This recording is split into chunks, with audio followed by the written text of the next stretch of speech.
ETF index mutual funds నేర్చుకుని stock మార్కెట్లో రాణించాలనుకుంటున్నారా? వెంటనే ఈ నెంబర్కి కాల్ చేయండి. అమ్మ నమస్తే. నమస్తే జయలక్ష్మి. అమ్మ, డబ్బుకి ఎలాంటి గౌరవాన్ని ఇవ్వాలి? ఎలాంటి గౌరవం ఇస్తే మన దగ్గర ఉంటుంది లక్ష్మీదేవి? ఎవరినైనా సరే మనం గౌరవిస్తే మన దగ్గర ఉంటారమ్మా. చులకం చేస్తే ఎవరు ఉండరు కదా, అవమానం చేస్తే అసలు ఉండరు కదా, పట్టించుకోకపోతే మన వంక చూడరు కదా, లెక్క చేయకపోతే వాళ్ళు అంతే కదా. మనకి ధనం కావాలి అంటే ధనం పట్ల మనం గౌరవాన్ని ప్రదర్శించాలి. ఆ ధనం పట్ల గౌరవం ప్రదర్శించటానికే మనం ధనాన్ని లక్ష్మి అన్నాం, ధనలక్ష్మి అని కూడా అన్నాం. ధనలక్ష్మి అని ఎందుకన్నామంటే అన్ని రకాల సంపదల్ని మనం లక్ష్మిలో చెప్తాం. అవును, అన్ని సంపదలు. సంపద అంటే కరెన్సీ ఒకటే కాదు కదా, అన్ని రకాలైనటువంటిది. ఆరోగ్యం దగ్గర నుంచి ధనలక్ష్మి, ధాన్యలక్ష్మి, విద్యాలక్ష్మి, విజయలక్ష్మి, ధైర్యలక్ష్మి అంటూ మనకు కావాల్సింది ఏదైతే ఉన్నాయో అవన్నీ సమృద్ధిగా ఉండాలనుకుని ఆ సమృద్ధిగా ఉండాలి అనే భావనతో లక్ష్మి అన్న పదం వాడాం. అందులో మరి ధనం అంటే ఏమిటి అన్నారు మన వాళ్ళు. ధనం అంటే ధనం అగ్ని, ధనం వాయు, ధనం ఇంద్రో, ధనం వసు అని చెప్పి శ్రీ సూక్తంలో చివర చెప్తారు. ధనం అంటే ఏది ఇప్పటికిప్పుడు మనం వాడుకోవడానికి ఉపయోగపడుతుందో అది ధనం. వాడుకోవడానికి ఉపయోగపడాలి, నాకు కానీ మరొకళ్ళకి కానీ. అలా ప్రయోజనాన్ని కలిగించేది, ప్రయోజనాత్మకంగా ఉండేది, ప్రయోజనకరంగా ఉండేటటువంటి దాన్ని ధనము అన్న పేరుతో పిలిచారు. అటువంటిది మిగిలినవన్నీ ఎట్లా ఉన్నా ఒక ధనాన్ని మరొక ధనంగా మనం మార్చుకోవడానికి మధ్య వ్యవహారం కోసం ఉపయోగించుకుని మనం ఇవాళ డబ్బు అని చెప్తున్నటువంటి కరెన్సీ కావచ్చు, ఏమిటి కరెన్సీని. అవును, అంటే కరెన్సీ అంటే వెంటనే నోట్లు అని అర్థం వస్తుందేమో, చిల్లర కూడా అందులో కలిసి ఉంటుంది అనే ఉద్దేశంతో చెప్తున్నా. ఏదైనా సరే మనం బార్టర్ సిస్టమ్కి మధ్యలో మాధ్యమంగా వాడుకున్నాం. వస్తు వినిమయానికి అన్ని సందర్భాల్లోనూ వస్తువుని ఇవ్వలేం గనక వస్తువుకు ఒక వెల కట్టి దానికి గుర్తుగా ఒకప్పుడు వెండి నాణ్యాలు, రాగి నాణ్యాలు, బంగారు నాణ్యాలు ఉండేవి కదా. అవును, ఇప్పుడు అవన్నీ మనకు కష్టం అనిపించి కాగితాలు, నికెలు, క్రోమియము, ఒకప్పుడు ఇత్తడన్నా ఉండేది, ప్రస్తుతం అది కూడా కాదు. ఇట్లాంటివి పెట్టుకున్నాం. ఏదైనా సరే ఒక అండర్స్టాండింగ్ కోసం పెట్టుకున్నాం, ఒక ఒప్పందం. నోట్ల మీద ఉంటుంది I agree to pay the amount అని ఒక ఒప్పందం గురించే ఉంటుంది అందులో. అలాంటి ఒప్పందంగా తీసుకునేటటువంటి దేనికి రిప్రజెంటేటివ్గా పెట్టుకున్నాం మనం దాన్ని? ఒక సంపదకి రిప్రజెంటేటివ్గా. ఇప్పుడు నేను ధాన్యం పండించాను, కిలో బియ్యం అయితే 50 నుంచి 70 దాకా ఉన్నాయి అనుకోండి. నా దగ్గర ఎక్కువ పండితే నేను అవి ఇచ్చి కందిపప్పు తెచ్చుకోవాలంటే ధాన్యం బస్తా మోసుకెళ్ళలేను కదా. అవును, అందుకని ధాన్యం బస్తాకి ఇంత అని లెక్కగట్టి దాన్ని ఒక కాగితం మీద పెట్టుకుని ఈ కాగితం ప్రకారం అక్కడికి ఇచ్చి అక్కడి నుంచి నేను కందిపప్పు, మినపప్పు, ఏది కావాలంటే తెచ్చుకుంటున్నాను. అవును, అంచేత ఇది వస్తు వినిమయానికి మధ్యలో ఒక మాధ్యమంగా ఉంటుంది. ఎకనామిక్స్ వాళ్ళు కొంచెం డిఫరెంట్గా చెప్తారు, మనకు వ్యవహారం కనుక నేను చెప్తున్నా, మామూలు మనుషులకు వ్యవహారం కనుక. అట్లా ఉండేటటువంటిది ఇది దేనికి ప్రతీక? సంపదకే కదా.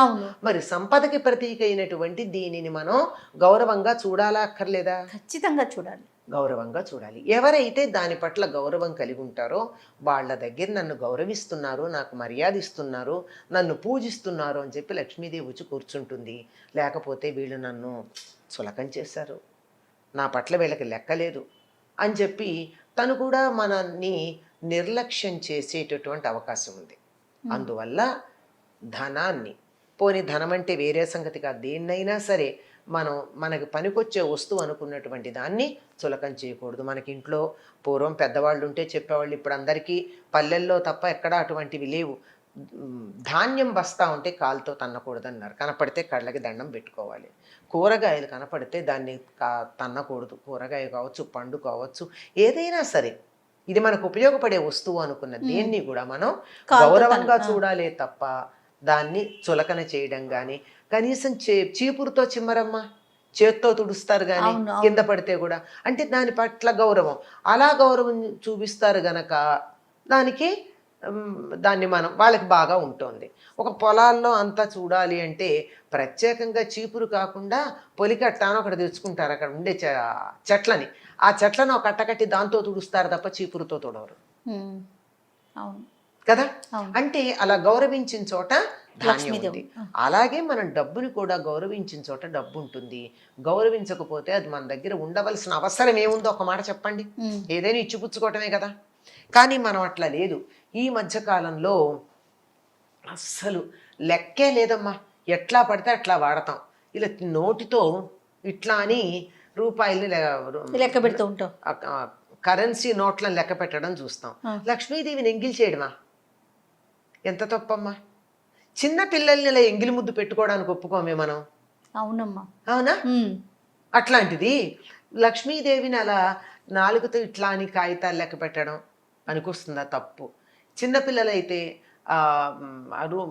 పావలాలు, అర్ధ రూపాయలు నోట్లో వేసుకుని నవ్వులుతూ ఉంటారు. తప్పు కదా, చేయకూడదు.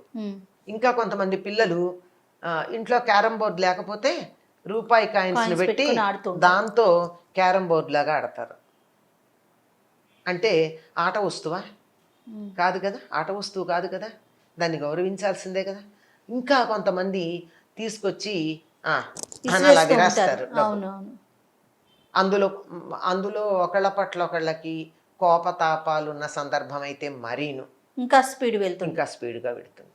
అసలు అవి ఏం లేకపోతే కూడా క్యాజువల్గా కూడా అలా గిరట్టేసే వాళ్ళు ఉన్నారు డబ్బుని.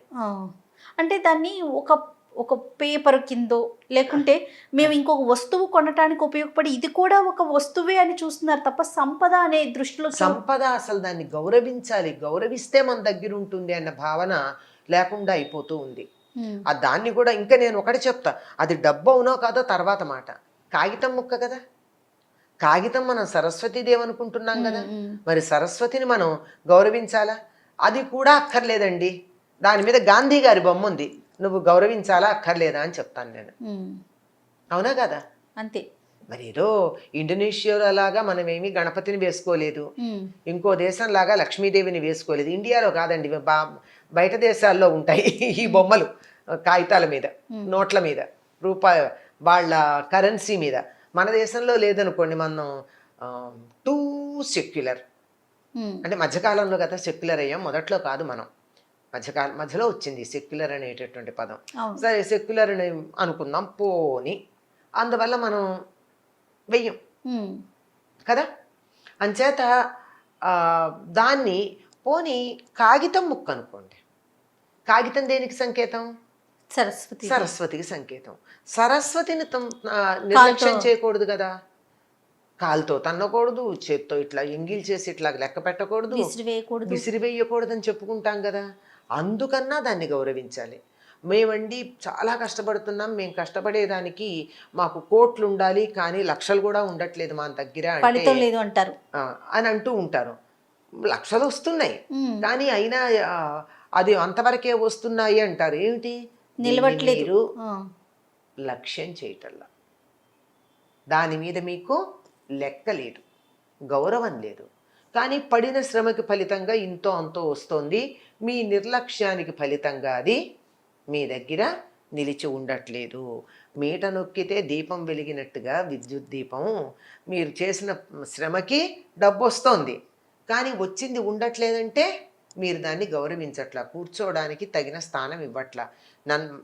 మా ఇంటికి నేను మిమ్మల్ని పిలిచాను, మీరు కూర్చోవడానికి ఒక కుర్చీ చూపించాలా? నేను ఖచ్చితంగా చూపించాలమ్మా. ఆ 4 కుర్చీలు ఉన్నాయి, పోనీ ఆ 4 కుర్చీల్లోనూ చెత్తా చెదారం ఉండి దుమ్ము ఉంటే మీరు వచ్చి కూర్చుంటారా? లేదు, వచ్చావుగా కూర్చోకేం చేస్తావని నేను ఇట్లా కూర్చున్నాను అనుకో, వెళ్ళిపోతారు. లక్ష్మీదేవి కూడా అంతే. ఆవిడ వస్తోంది, వచ్చిన దాన్ని నిలబడి ఉండేటట్టుగా చెయ్యవలసినటువంటి బాధ్యత మనది అమ్మ. ప్రత్యేకించి ఇంట్లో పలానా ప్రదేశం పలానా ప్లేస్లోనే ఉంచితే ఆవిడ స్థిరంగా ఉంటుంది అని అలాంటి నియమం ఏమైనా ఉందా? అంటే వాస్తుశాస్త్రంలో ఈ మధ్య చెప్తున్నారమ్మా, ఈశాన్య మూల గనక ఉన్నట్టయితే ధనం నిలిచి ఉంటుంది, ఈశ్వర స్థానం అని. లేదా ఉత్తర దిక్కు కుబేరుడి స్థానం గనక ఉత్తర దిక్కున ఉన్నట్టయితే కుబేరుడు ధనాధిపతి కదా, అక్కడ ఉంటుందని. కనుక డబ్బు దాచుకుంటే ఉత్తరాన్ని దాచుకోండి వాస్తుశాస్త్రం తెలిసినటువంటి వాళ్ళు చెప్తూ ఉంటారు. నమ్మకం ఉంటే ఆ పని చేయండి. పెద్దవాళ్ళు చెప్పినది ఏమన్నా సూచించింది ఏమన్నా ఉందమ్మా? పలానా వైపు మనం పెట్టుకోవాలి, ఆవిడ స్థిరంగా ఉండాలంటే చేయాల్సింది. అట్లా పెద్దవాళ్ళు అట్లా ఏం చెప్పలేదమ్మా, ఇది వాస్తులో చెప్తూ ఉంటారు. కానీ చాలా మంది నాకు తెలిసి ఒకప్పుడు అంటే పాత తరం వాళ్ళు డబ్బు దాచుకోవడం అనేది దేవుడి గదిలో దాచుకునేవాళ్ళు. మ్మ్. దేవుడి గదిలో దేవుడికి ఒక ఆసనం లాంటిది ఉంటుంది కదా, దాని కింద చిన్న దేవుడి సామాను పెట్టుకుని అర ఉంటుంది కదా, ఆ అరలో పెట్టుకుంటారంటే ఇది మేము లక్ష్మీదేవిలా దీన్ని గౌరవిస్తున్నాము, మాకు లక్ష్మితో ఇది సమానం అనేటటువంటి అర్థంలో. లేదంటే ఇనప్పెట్టెలో పెట్టుకుంటారు, మ్మ్. అమ్మవారు అక్కడ స్థిరంగా ఉంటుంది అని. దానికోసం ప్రత్యేకంగా ఇనప్పెట్టెలు ఉండేవి పూర్వం, నగలును డబ్బు పెట్టుకోవడానికి ప్రత్యేకంగా ఉండేవి అవి. అందులో మళ్ళీ బట్టలు అవేం ఉండవు ఇప్పట్లాగా. అది పూర్తి ఇనప్పెట్టండి, ఇనప్పెట్టి అంతే అట్లాంటి. సో దీన్ని బట్టి మనం లక్ష్మీదేవికి అంటే డబ్బుకి సంపదకి గౌరవం అనేది ఇవ్వాలి. మీరు గమనించినట్టయితే గుజరాతీలు వ్యాపారస్తులు ఉన్నారు, మార్వాడీలు, వాళ్ళు ఒక పైసాని కూడా తక్కువ అని చూడకుండా ఎంత గౌరవంగా చూస్తారో చూడండి. మరి వాళ్ళ దగ్గర లక్ష్మి ఉంది అంటే ఉంటుంది, వాళ్ళు గౌరవిస్తారు గనక. అవును, వాళ్ళని చూసి నేర్చుకోవాలి. ఒక్క పైసాని కూడా తక్కువ అనుకోరు వాళ్ళు కాగితాలు, చిత్తు కాగితాలను వరుసలో పెట్టుకుని వెనకాల వేరే రాసిన కాగితాలు ఉంటే ఆ కాగితాల మీద ఇవతల పక్క లెక్కలేస్తారు, లేకపోతే పలక దగ్గర పెట్టుకుంటారు బంగారం షాపుల్లో చూడండి. మనలాగా కాగితాలు అలా గిరాటేరు. మరి వాళ్ళ దగ్గర సంపద మీద వాళ్ళకి లక్ష్యం ఉంది గనక అక్కడ నిలుస్తుందమ్మా. పిల్లలకి చిన్నప్పటి నుంచే ఎలా నేర్పించాలమ్మా? డబ్బుని గౌరవించాలని, అది గౌరవిస్తేనే మన దగ్గర ఉంటుందని, దాని పట్ల గౌరవ మర్యాదలు కలిగి ఉండాలని, ఈ ఒక్కటి రావడానికి ఎంత కష్టపడతామో ఆ కష్టం దాని వెనకాల ఉన్నది తెలుసుకోవాలని వాళ్ళకి తెలియచెప్పాలి. నమస్తే అమ్మా. నమస్తే అమ్మా.